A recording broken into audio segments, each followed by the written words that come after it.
धन्यवाद। सर्वप्रथमे आज आम जो बाबा साहेब डॉक्टर बी.आर. अम्बेडकर 131तम जयंती समारोह प्रचार कार्य निमंते जो प्रचार गाड़ी बाहर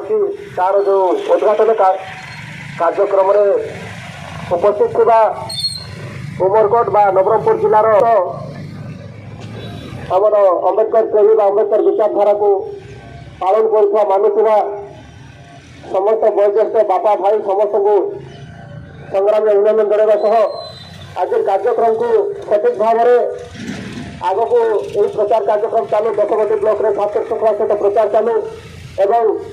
बाबा साहेब डॉक्टर बी.आर. अम्बेडकर जो भारत देश संविधान तैयारी भितर जो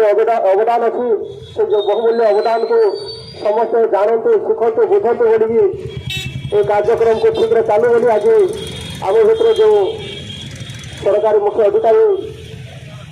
महोदय अच्छा